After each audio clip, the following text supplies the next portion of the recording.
It's a teaser.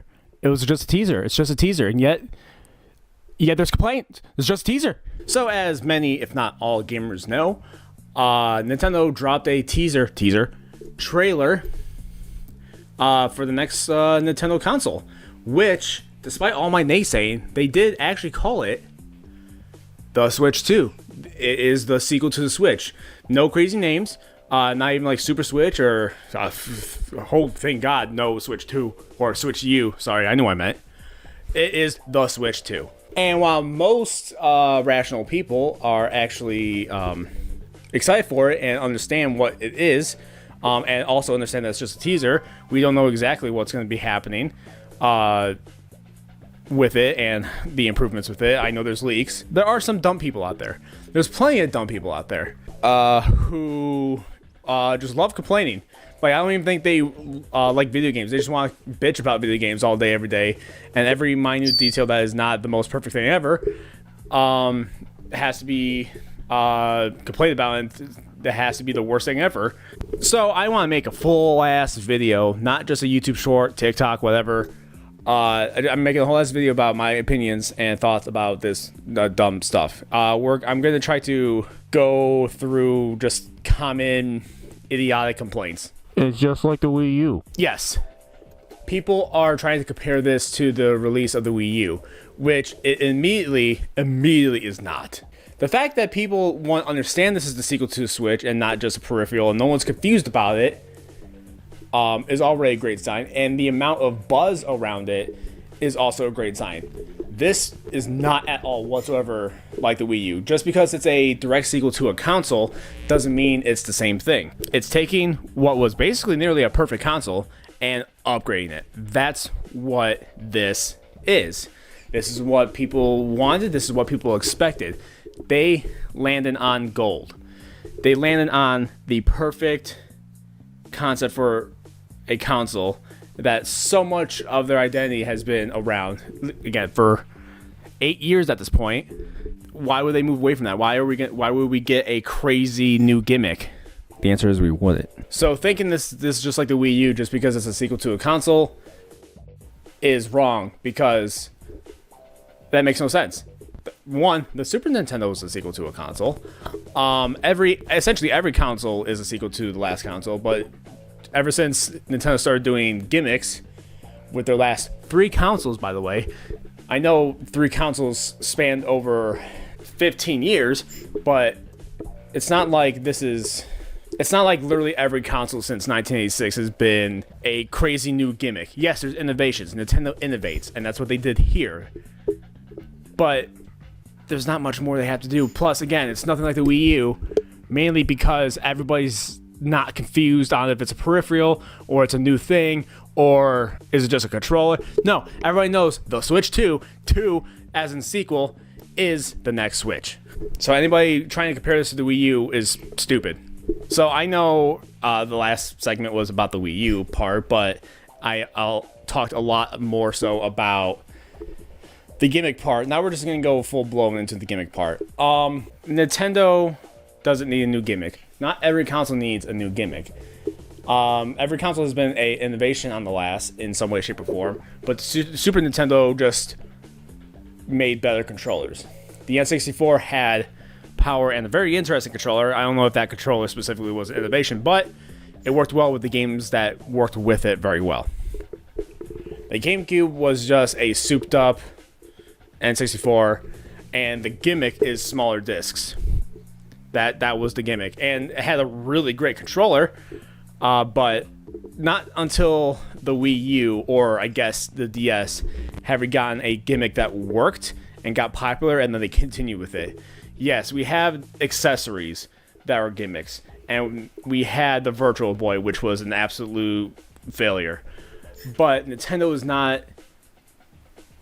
doesn't need a gimmick to get by. But they're still not focusing on just raw power. They're still focusing on what works with the console. They've learned from the Wii U, and they're working with it. The Switch was amazing. The Switch is one of the best all-time selling consoles of all time. And to make a console that would not be backwards compatible because it has a completely new gimmick would be a absolute failure of a console. What many people requested and what many people want and what Nintendo did was give us a souped up Switch so it's backwards compatible and we could just up the power and you could add more functionality. More functionality seems to be a thing, and better UI, like just upgrading. But the biggest thing about that is, why is Nintendo held up to some weird standard on gimmicks now because of the DS and the Wii started it all? Why are they now stuck on gimmick in the gimmick lane when Sony and Microsoft just releases the next console? This one's the more powerful than the other one. Also, our controller does one more thing this time, I guess. Like, I love my PlayStation 5. I play my PlayStation 5, I play my Switch, I play my PC, I do all that fun stuff. But so like, I'm not dogging on the PlayStation 5 specifically, I'm just dogging on the people who think that Nintendo doing this is not okay, but PS5, totally fine. Doesn't make any sense.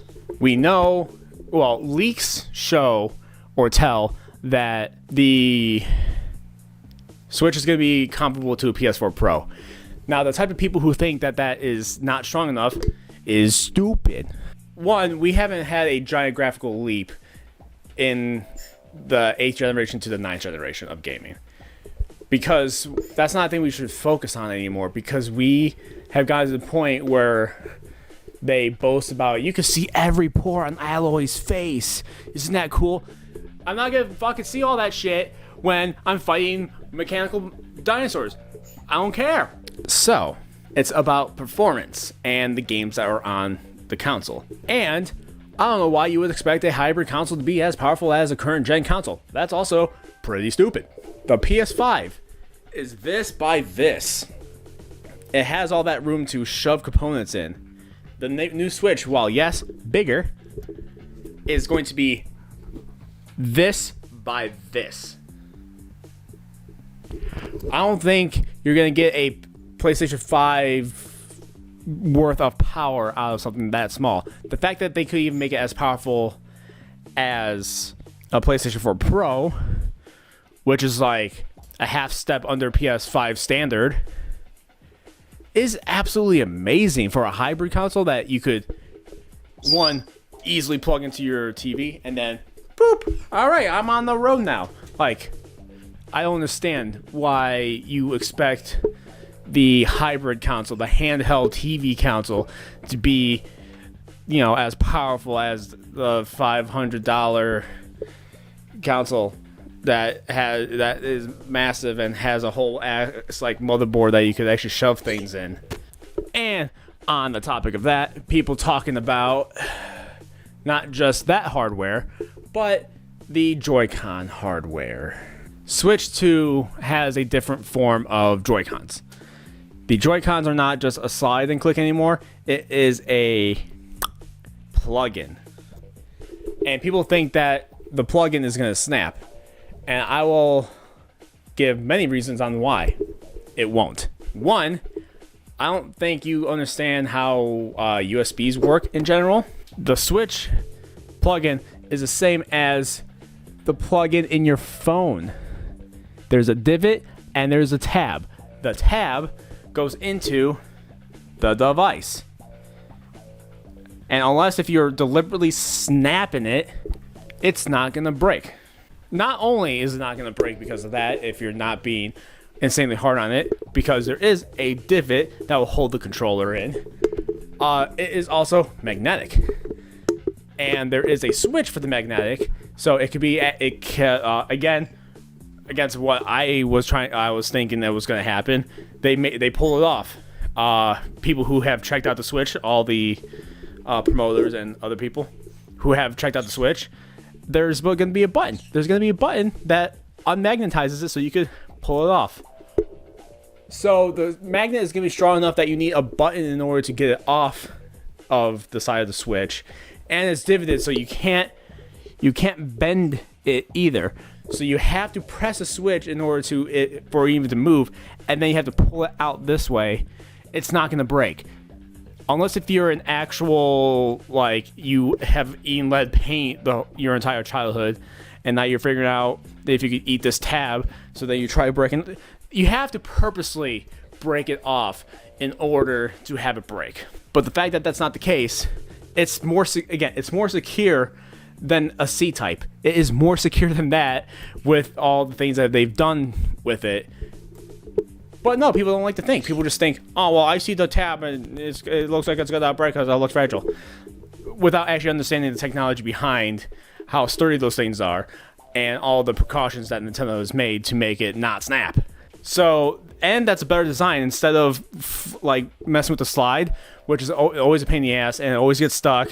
And those people have been managed to break, so I guess people can manage to break this. But I still have an OG Switch and mine hasn't broken. It's a much better design where you could just boop, easy, much easier of a design to deal with, and I enjoy it. And then people dogging on Nintendo for Joy-Con drift. I never really experienced that much, and the one time I did, I fixed it. But I forgot the style of analog stick that they're going with, but they are going with a much better style of an analog stick that will basically negate drift ever happening. That's it. It's they've heard the complaints. This next one is going to have many less problems, if any, when it comes to controller drift. It's a hardware. It's better hardware.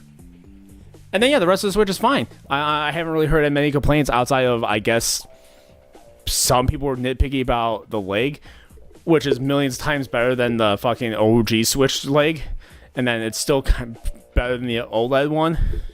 Everything is an improvement. Literally everything that we were shown in a 2-minute teaser was an improvement. And the fact that we got, confirmation on a new Mario Kart, which is presumably going to be Mario Kart 9. It's not going to be 10. 10 would be dumb because Tour is not 9. Stop saying that. We're kind of confirmations on a new Mario Kart, and I'm sure there's going to be plenty of other launch titles. It's going to be backwards compatible. I don't understand why people have to be so nitpicky and so complaining about this new console. Also, you got plenty of Nintendo haters who just say a bunch of random shit about it and why they wouldn't be getting it, or people who glaze the Steam Deck, whom are annoying, by the way. Like, it's a 2-minute teaser, and then they're like, we're gonna actually fully talk about it in April. You don't like, people are saying, oh, this is gonna be a bad console, when it hasn't even been talked about yet. We have a concept trailer is what we have. It was not even the real thing. It was just 3D animation of what it can be. And the fact that it's also presumably going to be like a mouse, like have mouse capabilities, like it just seems like everything is better about it. It's the Switch 2. The Switch was already a near perfect console. There's a lot of things that need to fix software-wise when it comes to like optimization of the e-store, and you may be getting themes back. Having themes would be nice. I'm also looking at you, Sony. My PlayStation 5 is lacking themes. I want my fucking themes. Like, there's things they could improve on, but the foundation, the Switch is fundamentally like Nintendo's best console ever. And why wouldn't they just improve on that? It's insane to me. It's absolutely insane to me. So yeah, people are dumb. People are dumb. That's what I'm saying. That's what I'm going with.